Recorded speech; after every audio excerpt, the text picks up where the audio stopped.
Assalamualaikum warahmatullahi wabarakatuh. Innal hamdalillah nahmaduhu wa nasta'inuhu wa nastaghfiruh wa na'udzu billahi min syururi anfusina wa sayyiati a'malina. May yahdihillahu fala mudhillalah wa may yudlil fala hadiyalah. Asyhadu an la ilaha illallah wahdahu la syarikalah wa asyhadu anna Muhammadan abduhu wa rasuluh. Ya ayyuhalladzina amanu ittaqullaha haqqa tuqatih wa la tamutunna illa wa antum muslimun. Amma ba'd. Fa inna ahsanal kalami kalamullah wa khairal hadi hadi Rasulillah sallallahu alaihi wasallam wa syarrul umur muhdatsatuha wa kullu muhdatsatin bid'ah wa kullu bid'atin dhalalah wa kullu dhalalatin finnar. Ma'asyiral muslimin wal muslimat, para pemerhati roja yang dimuliakan Allah, semoga Allah Subhanahu wa taala mencurahkan rahmat dan karunia-Nya kepada kita semua. Alhamdulillah, segala puji hanyalah milik Allah Rabb semesta alam. Pada kesempatan siang yang berbahagia ini kita dapat bertemu kembali melalui program kajian Islam ilmiah, masih bersama buku Talbis Iblis tulisan Ibnul Jauzi. Sebelumnya salawat dan salam juga tidak lupa kita limpahkan untuk Nabi kita, junjungan kita, teladan kita, Muhammad sallallahu alaihi wasallam, atas keluarga beliau, sahabat-sahabat beliau, dan umat beliau sampai hari kemudian. Para pemerhati roja, kaum muslimin dan muslimat yang dimuliakan Allah, kita akan lanjutkan pembahasan buku Talbis Iblis. Masih kita bicarakan tentang talbis iblis terhadap para fuqaha ataupun ahli fikih. Sebelumnya kita sudah bahas bahwa di antara mereka ada yang didorong untuk berani berfatwa, walaupun mereka belum layak untuk menjadi mufti. Nah, ini merupakan salah satu talbis iblis terhadap para penuntut ilmu dan orang-orang yang menggeluti ilmu, yaitu mereka terburu-buru untuk menapaki satu tahapan di dalam ilmu. Di antaranya adalah status menjadi seorang mufti, yang mana tentunya banyak syarat-syarat kriteria yang harus dipenuhi untuk bisa menjadi seorang mufti. Nah, kita dapat pelajaran dari para salaf bagaimana wara' mereka dan bagaimana kehati-hatian mereka di dalam bab ini, seperti yang diriwayatkan dari Abdurrahman bin Abi Layla. Dia menceritakan, aku bertemu 120 orang sahabat Rasulullah. Jika salah seorang dari mereka ditanya tentang satu masalah, maka ia pun akan mengalihkannya kepada sahabat yang lain. Lalu yang lain mengalihkannya kepada yang lainnya pula, hingga pertanyaan tersebut kembali kepada orang yang pertama ditanya. Ini adalah kehati-hatian mereka, sifat wara' mereka di dalam bab ini. Nah, maka salah satu jerat iblis adalah mendorong para penuntut ilmu atau orang-orang untuk berani berfatwa meskipun belum sampai derajat untuk memberikan fatwa. Kadang-kadang mereka berani berfatwa hanya berdasarkan logika tanpa disertai dalil dan keterangan syariat. Nah demikian. Seperti yang dikatakan Nabi, fasu'ilu fa aftau bi ghairi ilmin fadallu wa adallu. Mereka ditanya, lalu mereka berfatwa tanpa ilmu, mereka sesat dan menyesatkan orang lain. Maka dari itu kita dapati para sahabat dan para salaf, orang-orang yang mengikuti mereka, mereka akan selalu berhati-hati di dalam mengeluarkan satu statement yang dinisbatkan kepada syariat atau kepada nabi atau kepada agama. Dalam lafal yang lain dari Abdurrahman bin Abi Layla disebutkan bahwa ia berkata, aku pernah bertemu 120 orang sahabat Ansar dari kalangan sahabat Rasulullah sallallahu alaihi wasallam di masjid ini, yaitu Masjid Nabawi. tidaklah seorang dari mereka menyampaikan hadis melainkan berharap saudaranya berkenan menggantikan posisinya di dalam menyampaikan hadis itu. Karena menyampaikan hadis itu artinya menisbatkan sesuatu kepada Nabi SAW. Ya, dan itu adalah satu tanggung jawab yang berat dan besar. Ya, maka mereka sangat berhati-hati dan mereka berharap ada yang lain menyampaikan hadis itu bukan dari lisannya. Ya, karena sangat berhati-hati seperti yang kita kenal ya dari sahabat yang mulia yaitu Umar bin Khattab. Ya, maka banyak riwayat-riwayat yang marfu itu mauquf ya dari jalur Umar bin Khattab karena beliau termasuk orang yang sangat berhati-hati di dalam menisbatkan sesuatu kepada Nabi sallallahu alaihi wasallam. Dan tidaklah ya ia dimintai fatwa melainkan ia berharap ada saudaranya yang lain yang mau menggantikan dirinya dalam memberikan fatwa itu. Jadi mereka bukanlah orang yang memperebutkan jabatan itu, kedudukan itu, yaitu menjadi mufti. Bahkan mereka berharap ya mereka bisa selamat ya dari tanggung jawab yang berat itu, yaitu menjadi mufti. Ya, nah demikian. Diriwayatkan ya dari Ibrahim An-Nakhai, ia ditanya oleh seseorang tentang suatu masalah. Lantas ia tidak langsung menjawabnya dan bertanya.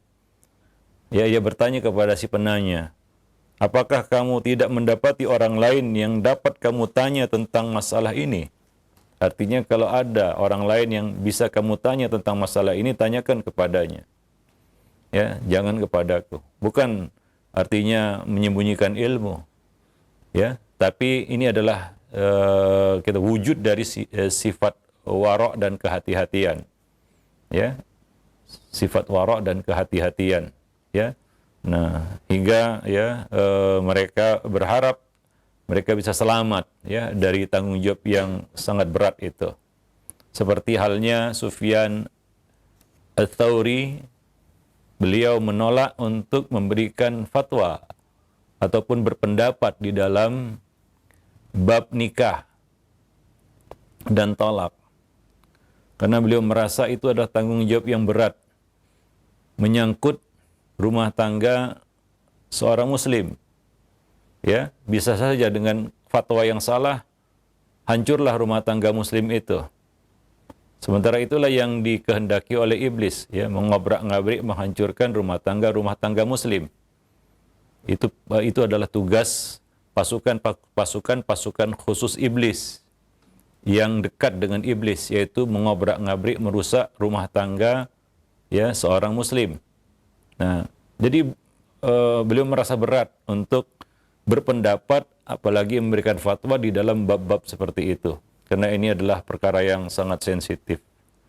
Demikian pula di dalam hal yang berkaitan dengan nyawa manusia. Ya, memberikan fatwa di dalam bab itu bukanlah perkara yang mudah. Ya, misalnya di dalam bab jihad, masalah jihad. Ya, sehingga Ibnu Taimiyah mengatakan, ya, tidak boleh menyampuri urusan itu kecuali dari kalangan khusus para ulama. Yaitu para ulama, ada kalangan khusus yang memang kredibel dan memang cakap dan bisa untuk dan mengerti untuk menyampaikan fatwa di dalam bab-bab seperti itu. Karena ini menyangkut nyawa manusia. Ini menyangkut ya keselamatan manusia. Jadi tidak sembarangan kita mengeluarkan fatwa ya dalam hal-hal seperti itu. Dalam hal-hal yang kita katakan sangat berisiko. Ya, maka para salaf dahulu memilih ya wara' dan berusaha untuk menghindar, kalau bisa menghindar apabila ada di sana saudaranya yang lebih berkompeten untuk menyampaikannya. Jadi ini bukan dari, tidak termasuk ya menyembunyikan ilmu seperti yang disebutkan Nabi, man su'ila an ilmin faqatamahu uljima bilijamin minan nar. Ya, tidak masuk dalam hadis itu. Barang siapa yang menyembunyikan satu ilmu, barang siapa yang ditanya tentang sebuah ilmu lalu dia menyembunyikannya, maka dia diikat dengan tali kekang dari api neraka. Ya, ini tidak masuk dalam bab tersebut, dalam hadis itu. Tapi ini adalah pengalihan ilmu kepada orang yang mungkin lebih berkompeten, ya. Nah, demikian. Seperti para sahabat tadi, mengalihkannya kepada yang lain, pengalihan.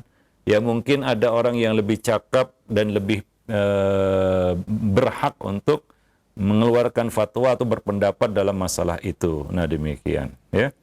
Nah, demikian juga ya para tabi'in dan atba'ut tabi'in, ya, diriwayatkan dari Malik bin Anas bahwa ia mengatakan, aku tidak berani memberi fatwa sebelum bertanya kepada 70 orang syekh, guru,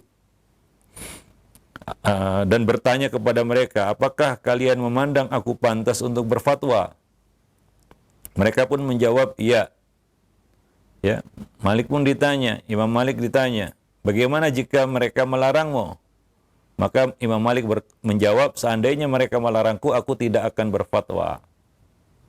Ya, 70 orang, ya, bukan 1-2 orang. Ia bertanya kepada 70 orang guru, syekh, ya. Ya, tentunya yang senior, ya, yang lebih dahulu dari beliau dalam ilmu. Apakah beliau pantas untuk berfatwa? Ya, kalau dikatakan jangan, maka beliau tidak akan berfatwa. Demikian kata beliau. Ibnul Jauzi mengatakan, inilah karakteristik para ulama salaf. Ya, mereka sangat takut kepada Allah Subhanahu wa taala. Maka barang siapa yang melihat sejarah perjalanan hidup mereka, niscaya dia akan mendapatkan banyak pelajaran darinya, ya, terutama di dalam bab ini. Wallahu a'lam bishawab. Taib. Nah, kemudian kita lanjutkan. Ya, di antara talbis iblis terkhusus kepada para fuqaha adalah mendorong mereka hingga dekat dengan penguasa, bergaul dan dekat dengan para penguasa. Ya, ini adalah satu fitnah. Sebagaimana dikatakan Nabi, man ata babas sultan uftutina. Barang siapa yang mendatangi pintu penguasa, ya, uftutina, maka dia akan terfitnah. Ya, karena di sana banyak ujian dunia, jabatan, kedudukan, ya, yang bisa saja ia menjual ayat-ayat Allah dengan harga yang murah, menghalalkan yang haram, mengharamkan yang halal demi kepuasan penguasa, untuk mengikuti maunya penguasa, ya, sehingga hukum bisa dipelintir, ya, fatwa bisa dikarang ataupun dibuat, ya, untuk kepentingan tertentu. Ini fitnah yang berat sebenarnya, dan ini salah satu talbis iblis, ya, karena kedudukan, ya, sebagai, ya, kita katakan ahli syariat yang dipercaya oleh penguasa, ya, ini adalah suatu tanggung jawab yang berat. Ya, karena banyak godaannya, seperti kata Nabi SAW. Ya, nah, maka dari itu salah satu talbis iblis ini adalah iblis mendorong mereka untuk mendatangi penguasa.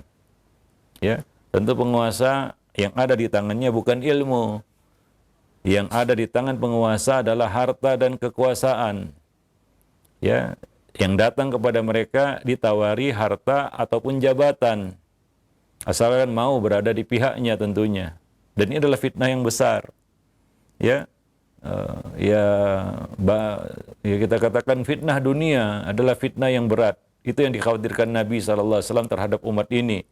Bukan kefakiran yang aku khawatirkan atas kamu, tapi aku khawatir dibentangkan dunia ini di hadapan kamu, ya, harta dunia, materi dunia, lalu kamu berlomba-lomba untuk mengejarnya.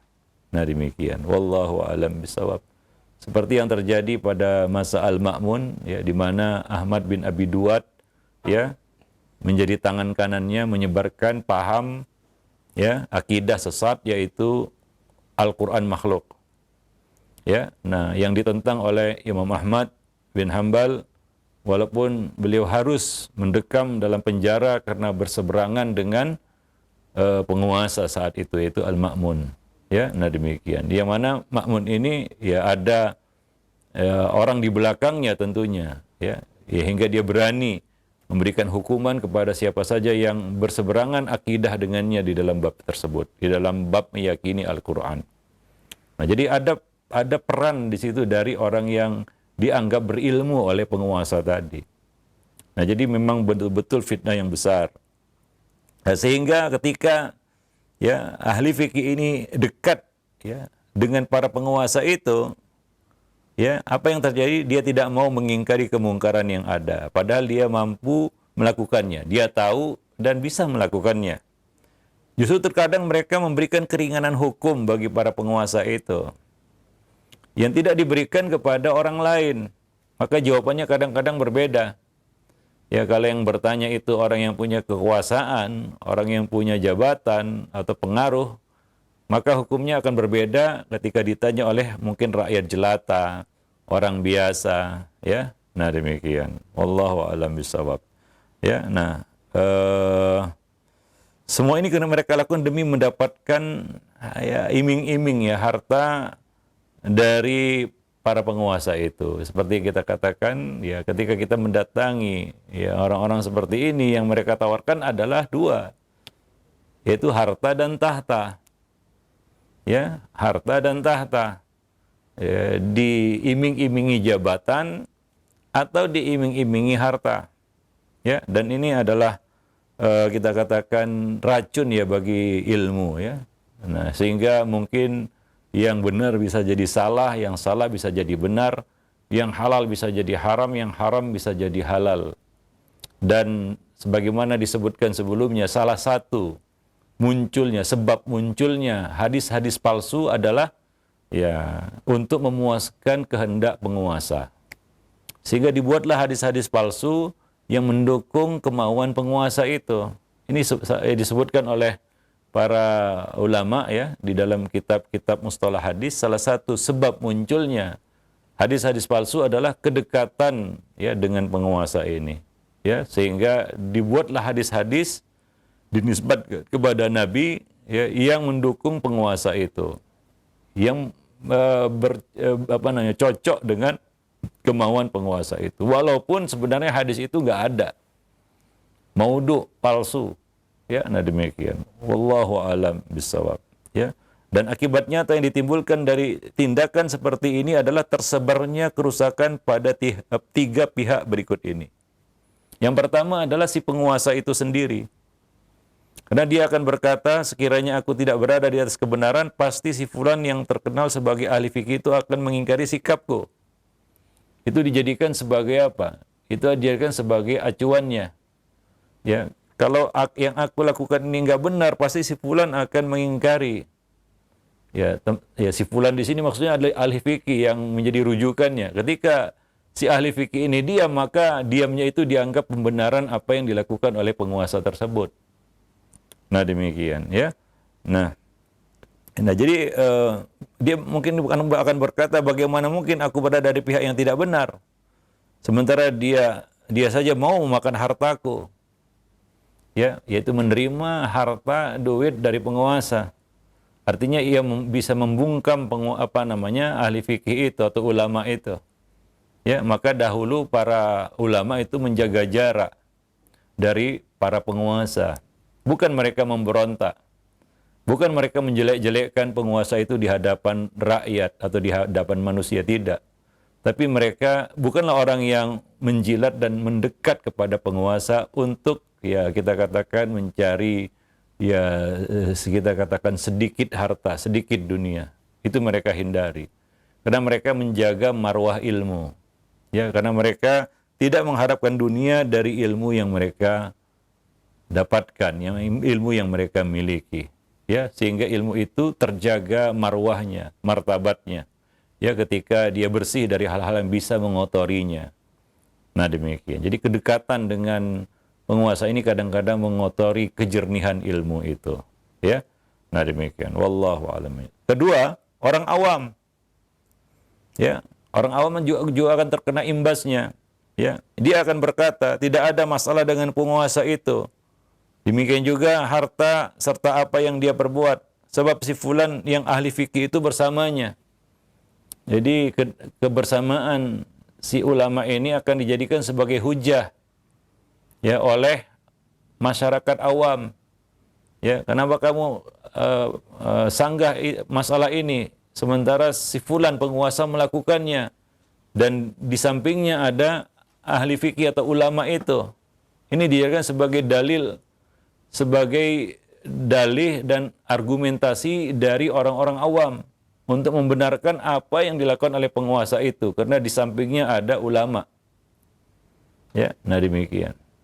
Maka dari itu ya para ulama berkewajiban untuk menjaga ya kita katakan marwah dan martabat ilmu.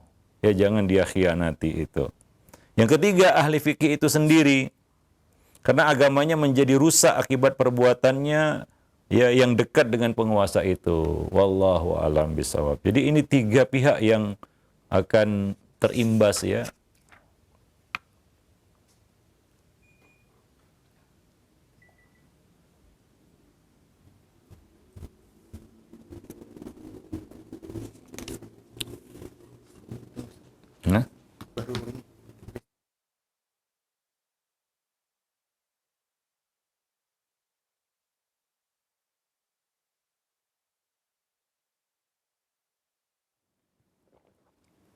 Nah, Ikhwata Islam jazakumullah. Ikhwata Islam jazakumullah, para pendengar dan pemirsa Roja dimanapun Anda berada. Berikut kita akan simak kembali penjelasan materi yang akan disampaikan oleh Al-Ustadz. Kami persilakan kepada Ustadz. Falyatafadhal masykur Ustadz. taib ya. Kita akan lanjutkan ya pembahasan kita pada siang ini. Mohon maaf ada gangguan sedikit. Ya, tadi kita sebutkan Ibnu Jauzi mengatakan bahwa iblis melancarkan tipu dayanya terhadap para fuqaha, ya, ahli fikih dengan mendorong mereka supaya mendekati penguasa. Sehingga ahli fikih itu berkata, kami mendekati penguasa itu hanya untuk membantu ya muslim ataupun seorang muslim. Nah demikian. Jadi tipu daya iblis ini segera tersingkap tatkala ada orang selainnya yang menemui penguasa lalu menawarkan bantuan. Maka si ahli fikih ini akan tidak senang kepada orang itu. Bahkan mungkin dia mencelanya karena dia ingin hanya dia yang dekat dengan sang penguasa tersebut. Ya, jadi berebutan kedudukan dan pengaruh di dekat penguasa atau di samping penguasa.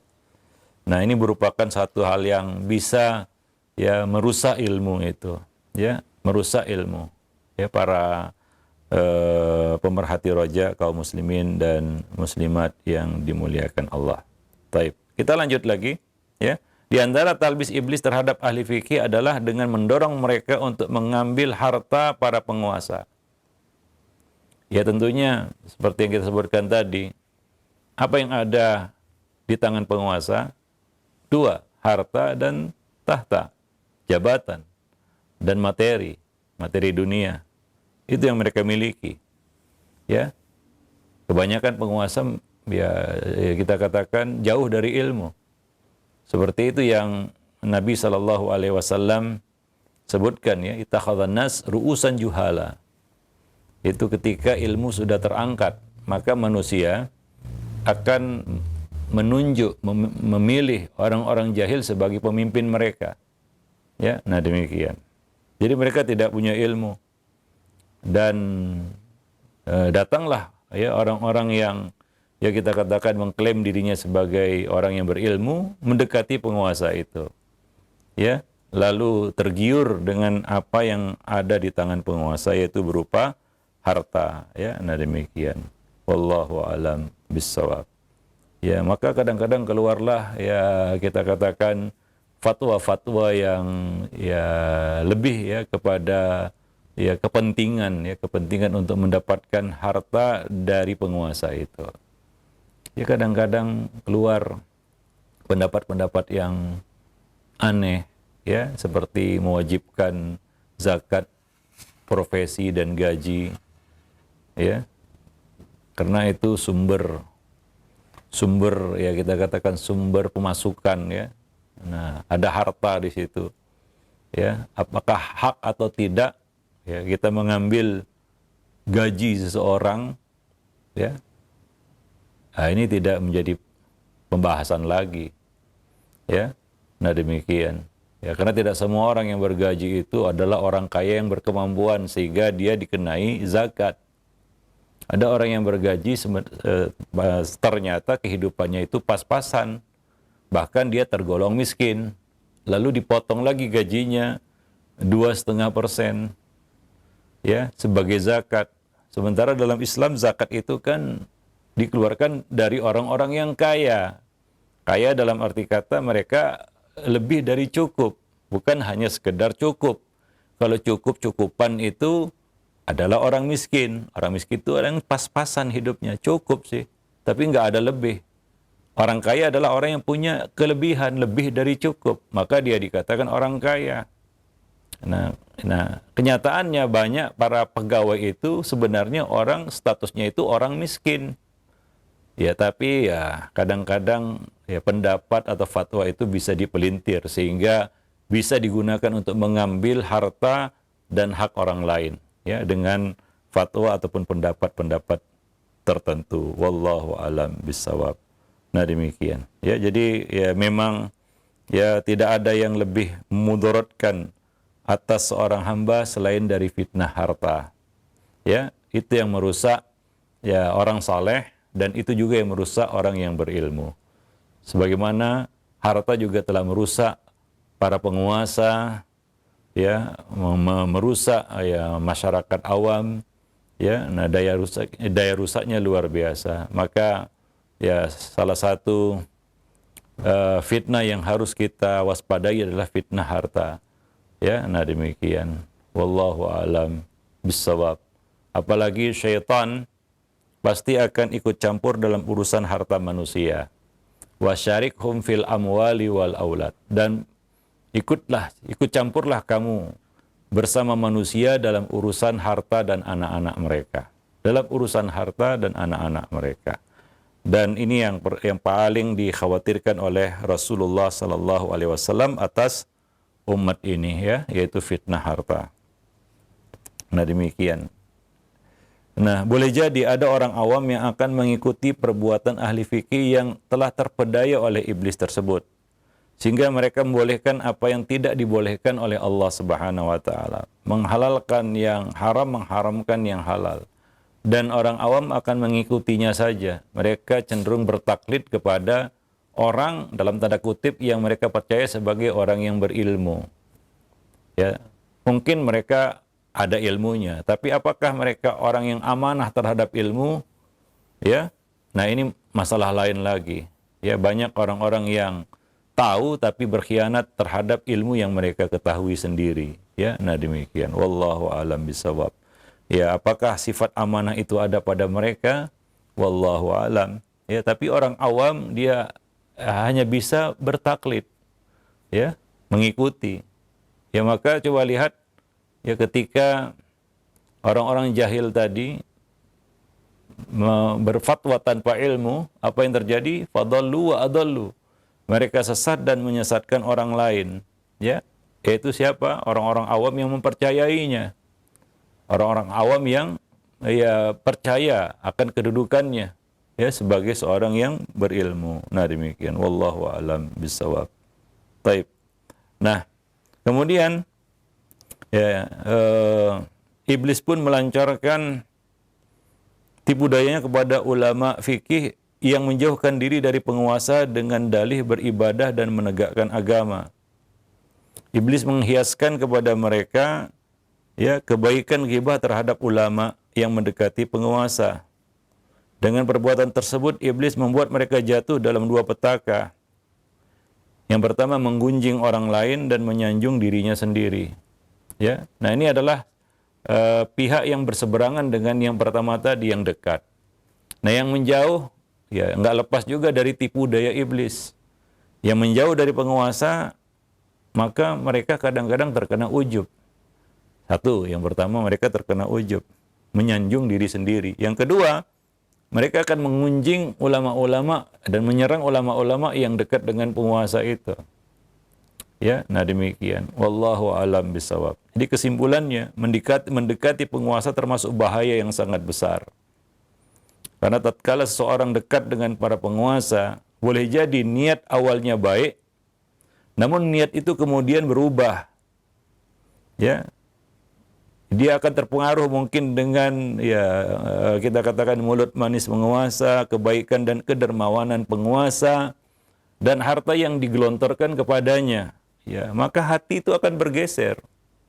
Maka benarlah sabda Nabi sallallahu alaihi wasallam, "Man ata babas sultan uftutina." Barang siapa yang mendatangi Ya, pintu sultan artinya mendekati penguasa, maka dia akan terfitnah.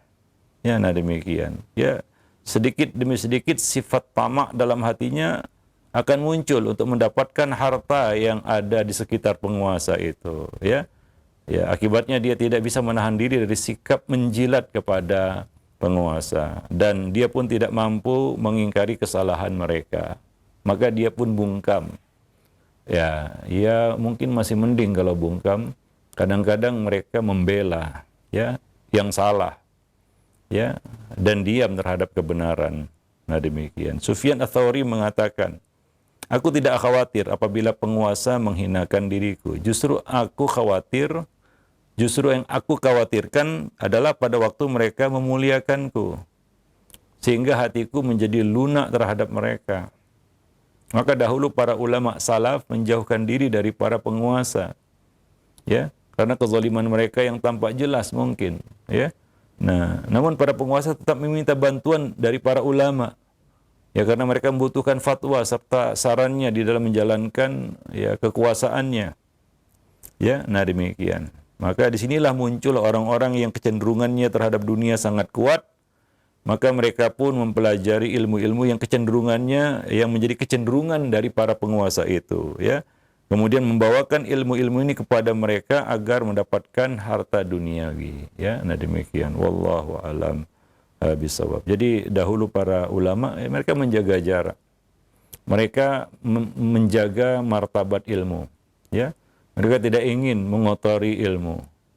Ya, mereka tidak ingin mengkhianati ilmu, ya. Nah demikian. Dan ketika mereka bisa independen, ya, berdiri tanpa bersandar kepada penguasa, maka mereka bisa menyuarakan kebenaran itu apa adanya, ya, tanpa terpengaruh dengan intervensi dari pihak-pihak yang mungkin merasa punya jasa ya terhadap ya mereka. Wallahu a'lam bishawab. Nah demikian. Jadi ini salah satu di antara kita katakan talbis iblis ya, khususnya terhadap ahli fikih ya, dan secara umum kepada ahli ilmu ataupun ulama. Ya sebenarnya bukan ahli fikih saja. Nah di sana banyak juga ahli hadis yang mendekati penguasa, ya terfitnah dengan penguasa, lalu ya mereka membuat hadis-hadis yang palsu, yang lemah kan begitu. Nah untuk mendukung penguasa itu. Ya, wallahu a'lam bishawab. Nah demikian. Taib, nanti akan kita lanjutkan lagi dengan masih ya talbis iblis terhadap para fuqaha, ya. Yaitu apa? Bahwa di antara mereka ada yang makan harta wakaf dari madrasah yang dibangun untuk para penuntut ilmu. Ini masalah harta juga ya, yang kadang-kadang mengatasnamakan umat ya. Harta umat. Ini fitnah juga, dan iblis ya memainkan perannya di sini, dan ini mungkin perkara yang ya mungkin juga hal ini terjadi hari ini kan begitu ya. Nah kalau kita tidak waspada, banyak ya yayasan-yayasan yang awalnya itu dia cari harta, dia cari duit, ya dia cari dana bantuan atas nama umat. Ujung-ujungnya nggak ada lagi umatnya, yang ada adalah kerabat, ya, orang dekat, sahabat, umatnya nggak ada lagi, ya. Maka harta itu pun jadi bancakan. Ini bisa menjadi wabal, musibah, ya, menjadi musibah ya bagi orang tersebut. Nah demikian. Dan ini salah satu di antara talbis iblis ya terhadap orang-orang yang berlabel ilmu. Memang sangat berat ya untuk mengutarakan hal seperti ini, tapi kenyataannya kadang-kadang seperti itu ya. Wallahu a'lam bishawab. Jadi kan harta, ya kita katakan harta wakaf, harta umat itu panas. Karena harta itu nggak ada tuannya. Ya, bisa ditilap oleh siapa saja. Nah, demikian. Maka di sini kita perlu berhati-hati ya terhadap talbis iblis dalam bab ini. Wallahu a'lam bishawab. Nanti akan kita kupas ya pada pertemuan yang akan datang insyaallah. Taib, subhanakallah bihamdik asyhadu an la ilaha illa anta astaghfiruka wa atubu ilaik. Nah, jazakallahu khairan wa barakallahu fikum Ustaz atas penyampaian materi yang sangat bermanfaat di kesempatan ini. berkaitan dengan talbis iblis, tipu daya iblis terhadap ahli fuqaha atau ahli fikih. Ikhwatul Islam wa jazakumullah, saatnya kami membuka sesi tanya jawab. Silakan bagi Anda yang ingin bertanya. Pertanyaan pertama kita awali dari hamba Allah. Assalamualaikum warahmatullahi wabarakatuh. Ustadz, berkaitan dengan zakat, jika seorang mempunyai hutang sebanyak harta yang ia miliki sekarang, atau bahkan hutangnya lebih banyak, apakah ia tetap wajib mengeluarkan zakat dari harta yang ada sekarang jika sudah mencapai haul 1 tahun? Mohon nasihatnya Ustaz. Syukran. Ya, kondisi orang yang berhutang itu ada dua, mu'sir dan musir. Mu'sir adalah orang yang kesulitan bayar hutangnya. Mungkin dia tidak punya sesuatu untuk membayarkan hutangnya. Misalnya orang miskin berhutang, ini termasuk mu'sir. Nah, di sana ada kondisi kedua, yaitu musir, yaitu orang yang berkelapangan. Sebenarnya dia punya harta, punya cadangan harta yang bisa dia jual, misalnya aset yang bisa dia jual untuk menutupi hutangnya. Ya, nah kalaulah dia tergolong orang yang musir, maka hutang itu termasuk harta yang dijakati, yang dikeluarkan zakatnya. Dia hitung hutangnya berapa, ya, dan itu termasuk harta yang harus dia keluarkan zakatnya. Ya, nah demikian. Berapa uang yang ada di yang menjadi beban hutangnya, ya, kemudian dia masukkan itu ke dalam jumlah harta yang dihitung nisabnya, kan begitu, dan kemudian dikeluarkan zakatnya. Jika dia termasuk orang yang musir, artinya orang kaya berhutang. Kadang-kadang orang kaya itu banyak hutangnya juga, cuma dia suka menunda-nunda hutangnya. Kenapa? Ya, karena dia yakin bisa bayar, ada aset yang bisa dilepas, ada aset yang bisa dijual. Ya, ini orang kaya, dia nggak pusing kepala sebenarnya. Ya, cuma masalah mau nggak atau tidak mau aja bayar hutang, itu orang kaya, ya. Tapi kalau orang miskin itu tergolong mu'sir. Ketika dia berhutang, ya, dia pusing kepala untuk membayar hutangnya karena dia tidak punya sesuatu, ya, untuk dijual, misalnya aset yang bisa dijual untuk menutupi hutangnya. Ya, nah demikian, ya. Ya, rumah mungkin semata wayang, kan begitu, ya, dan nggak ada sesuatu yang kalau itu dijual semua maka dia tidak punya tempat tinggal, kan gitu, ya. Artinya dia miskin ini. Ya, penghidupannya pas-pasan, kan begitu, ya. Bukan orang yang punya tabungan yang bisa dia tabung setiap bulan atau setiap tahun karena punya pendapatan yang berlebih. Ya, maka orang seperti ini, ya, hutangnya itu tidak masuk dalam jumlah harta yang dihitung nisabnya ataupun dizakati. Wallahu a'lam bishawab. Ya, nah demikian. Ya, kalau seperti yang ditanyakan tadi, ini orang ya mungkin masuk dalam kategori miskin dia, ya. Ya, walaupun dia, ya, bukan ukuran orang itu, wah, dia punya kendaraan, dia punya rumah, tidak. Ya, dihitung dari apa? Bagaimana pendapatannya, ya, setiap bulan misalnya. Ya. Nah, kalau pas-pasan aja miskin sebenarnya. Ya, ya, nah demikian. Wallahu a'lam bishawab. Bukan karena dia punya pekerjaan, ya, tidak. Ya, banyak orang punya pekerjaan tapi hutangnya banyak juga, kan begitu, ya. Sehingga habis gajinya itu untuk bayar, ya, cicilan misalnya. Ya, rumah masih nyicil mungkin, kendaraan masih nyicil, semuanya serba nyicil, kan begitu, ya. Nah, ya mungkin nyicil ke kantor, ya mungkin nyicil sama temennya, kan begitu, ya. Dan nggak ada sesuatu yang bisa dia tabung, ya, dari pendapatannya itu. Nah, ini miskin sebenarnya. Ya, wallahu a'lam bishawab. Nah, baik. Jazakallah khairan Ustaz atas jawaban yang disampaikan. Semoga bermanfaat untuk penanya dan kita semua yang menyimak. Masih pertanyaan melalui pesan singkat kembali. Assalamualaikum warahmatullahi wabarakatuh Ustaz. Ada fenomena di sebagian tempat orang yang kurang sehat akalnya dijadikan sebagai wali dan dijadikan rujukan karena bisa membawa berkah. Apakah hal ini termasuk tanda-tanda hari kiamat sudah dekat, Ustaz? Syukran. Ya, banyak tanda-tanda kiamat, ya. Tanda-tanda kecil, ya. Ada tanda-tanda besar, ada tanda-tanda kecil, ya. Ya, seperti, ya, kita katakan orang-orang, ya, berlomba-lomba, ya, meninggikan bangunan, ya, kemudian antalidal amatu rabbataha, ya, budak melahirkan tuannya dan lain sebagainya ya. Banyaknya para dajajilah, dajjal-dajjal kecil ya sebelum dajjal besar muncul ya, terangkatnya ilmu, tersebarnya kejahilan, diminumnya khamr, tersebarnya zina dan lain sebagainya. Yaitu semua sudah kita saksikan sebenarnya tanda-tanda kecil ini ya. Nah demikian dan lain-lain. Nah, taib ya berkaitan dengan orang gila. Mungkin ya kita katakan orang yang mengomentari orang gila lebih gila daripada orang gila itu. Karena yang selamat dari komentar manusia adalah orang gila. Ya. Ya. Kalau ingin selamat dari komentar manusia jadi orang gila. Nah, kalau ada orang waras mengomentari orang gila, ya, mengomentari ini ya, ya, maka dia lebih gila daripada orang gila itu. Ya, dan lebih gila lagi dari itu adalah orang-orang yang bukan sekedar mengomentari, dia justru mempercayai orang gila itu, ya, bahkan memberikan kedudukan yang tinggi kepada orang gila itu. Nah ini termasuk salah satu talbis iblis juga ya. Ya. Bagaimana iblis itu membuat manusia keluar dari ilmu. Kalau ditanya apakah orang gila berilmu? Kalau ada yang mengatakan iya dia lebih gila dari orang gila itu ya. Dia tentunya tidak berilmu. Kan begitu? Dia jahil, namanya juga gila. Dia nggak punya akal.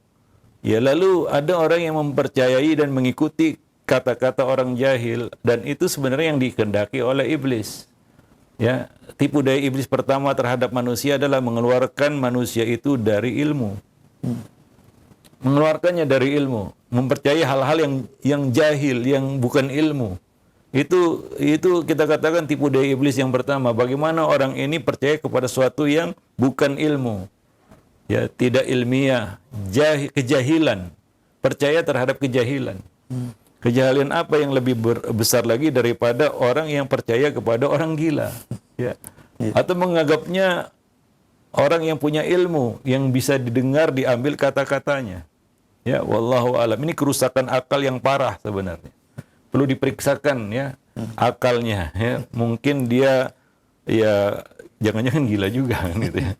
Atau minimal ODGJ kan begitu ya. Wallahu alam bisawab. Ya demikian. Ya hormatilah, hargailah akal kita. Ya, nah demikian. Kita yang Allah kasih kesehatan waras ya. Ya, maka gunakanlah, hormatilah akal kita. Ya, jangan menghinakan akal dengan cara seperti itu. Wallahu alam bisawab. Nah demikian. Baik. Jazakallah khairan Ustaz atas jawaban yang disampaikan. Semoga bermanfaat untuk penanya. Dan pertanyaan selanjutnya dari hamba Allah di Majalengka. Assalamualaikum warahmatullahi wabarakatuh Ustaz. Bagaimana dengan orang yang mengambil hukum halal haram dengan pendapat ulama? Misalnya ketika dihadirkan haramnya musik, mereka berpendapat bahwa hal itu halal, sedangkan yang menghalalkannya adalah seorang ulama yang dia bukan ulama biasa, yaitu pemimpin para ulama sedunia. Mohon penjelasannya Ustaz. Syukran. Ya, ini yang disebut talfik ya. Ini lebih parah daripada taklid sebenarnya. Talfik itu adalah orang yang suka mengikuti zallatul alim. Ya, kesalahan, ketergelinciran seorang alim. Ya, seorang yang berilmu. Namanya ulama adalah manusia juga. Ada sisi-sisi ya kita katakan dia tidak tahu. Ya, dia tergelincir atau dia salah. Maka dari itu kita dilarang taklid. Lebih-lebih lagi talfik. Ini menunjukkan su'ul qasdi. Ya, bukan su'ul fahmi saja. Kalau taklid bisa dikatakan dia itu su'ul fahmi, buruknya pemahaman, sehingga dengan buruknya pemahaman itu dia taklid saja dengan orang yang dia takliti, kan begitu ya. Tapi kalau talfik di situ bersatu dua hal, yaitu su'ul qasdi dan su'ul fahmi. Ya, paham yang buruk, kemudian tujuan niat dan keinginan yang buruk juga, ya. Nah demikian, ya.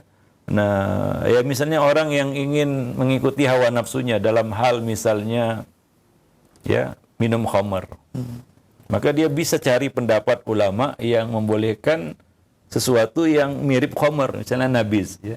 Ya, dia bisa, ada aja itu. Ya namanya pendapat aneh-aneh ada aja kalau kita cari-cari di buku-buku fikih, ya. Namun itu masuk ke dalam kategori zalatul alim. Ya, maka ada yang mengatakan seandainya orang itu di dalam bab nikah memilih dengan hawa nafsunya pendapat para ulama, maka jadilah dia ya orang yang menghalalkan zina. Ya, misalnya apa? Dia dalam bab mahar mengikuti pendapat Imam Syafi'i. Dalam bab saksi dia ikuti pendapat Abu Hanifah. Ya, nah demikian. Ya. Dalam bab wali dia ikuti pendapat Abu Hanifah. Di dalam bab saksi dia mengikuti pendapat Imam Malik. Maka dia menikah tanpa mahar, tanpa wali, dan tanpa saksi. Itulah zina murni, kan begitu ya. Yeah. Nah, nggak ada wali, nggak ada saksi, dan nggak ada mahar. Ya, nah demikian. Ya, ditambah lagi kalau dia ingin mendengarkan musik, dia ambil pendapat Ibnu Hazm. Bukan ulama besar sekarang aja. Ulama terdahulu ada juga yang, ya kita katakan zalatul alim. Kita harus memaklumi bahwasanya ulama juga manusia. Begitu ya. Ada sisi-sisi yang mungkin mereka lupa. Ibnu Hazm ketika ditanya tentang Imam Tirmidzi, dia berkata, aku tidak tahu Imam Tirmidzi. Dia tidak kenal Imam Tirmidzi. Tapi apakah itu menurunkan derajatnya sebagai seorang alim? Tidak. Ya, nah, setiap alim pasti ada hal-hal yang kita katakan apa ya? Kenapa bisa berpendapat seperti itu ya? Ya wajar, ini manusiawi kan begitu ya. Nggak ada manusia yang sempurna yang menjadi apa namanya, yang menjadi trademark kebenaran bahwa yang benar itu adalah dari dia semua. Nggak ada itu. Ya, nah ini yang harus kita maklumi. Nah, tapi kalau kita punya su'ul qasdi, ya saya ingin ya zina sambil dengar musik, minum khamr gitu ya, bisa aja. Ya dengan mengambil, mencomot ya zalatul alim tadi. Ya, maka jadilah dia mungkin berzina sambil dengar musik dan minum khamr.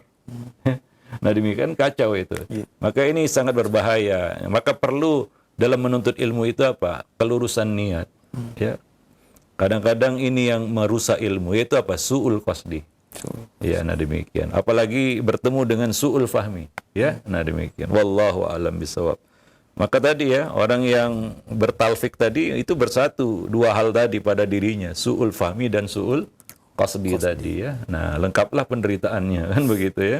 Nah, maka para ulama mengecam keras orang-orang yang melakukan talfik. Maka menuntut ilmu itu perkara pertama yang harus dia luruskan adalah niat. Untuk apa dia menuntut ilmu? Kalau dia menuntut ilmu untuk dapat pandangan dari orang lain, kedudukan, komentar, bahkan mungkin harta, ya, dan jabatan dan lain sebagainya, ilmu itu akan lari darinya. Ya, ilmu itu akan pergi darinya. Dia tidak akan dapat memahami ilmu. Kalau tujuannya itu, ya, nah demikian. Kalau maksudnya itu, wallahu a'lam. Salah satu yang akan dia lakukan adalah talfik ini. Salah satu yang akan dia lakukan adalah talfik. Untuk menghalalkan harta orang bisa saja kita ikuti pendapat-pendapat para ulama untuk menilap harta orang lain, menipu orang lain. Ya, nah demikian. Bisa, ada celah, ada. Kalau dicari-cari kan begitu ya. Ini dalam bab fikih itu adalah bab istihadiyah. Ya sehingga ada satu kita katakan ungkapan ya yang sering disebutkan oleh para ulama. Ya, kalau ditanya afillahi syakkun fihi qaulan. Ya. Apakah ada keraguan tentang Allah? Ada dua pendapat. Ya, demikian. Semuanya ada qaulan, ada aqwal kan begitu ya. Kalau dicari perbedaan pendapat ya ada saja. Cuma masalahnya adalah apakah kita sungguh-sungguh ya punya niat untuk mencari kebenaran dengan ilmu yang kita tuntut, ya, dengan ilmu yang kita ketahui. Ya, kadang-kadang ilmu juga bisa digunakan untuk hal-hal yang negatif. Ya, nah disinilah kita lihat ya bagaimana talbis iblis terhadap para penuntut ilmu, bahkan kepada para orang yang berilmu. Ya, nah demikian. Maka Hasan al-Basri mengatakan ahli fikih yang sejati adalah orang yang takut kepada Allah Subhanahu wa taala. Imam Ahmad mengatakan aslul ilmi khasyatullah. Ya, dasar ilmu itu adalah rasa takut kepada Allah Subhanahu wa taala. Wallahu a'lam bissawab. Nah, mungkin ya sampai di sini dulu pertemuan kita pada kesempatan siang ini. Mudah-mudahan bermanfaat. Yang benar datangnya dari Ar-Rahman, yang salah dari saya dan dari syaitan. Aqulu qouli hadza astaghfirullah li wa lakum wasairil muslimin. Innahu huwal ghafurur rahim. Assalamualaikum warahmatullahi wabarakatuh.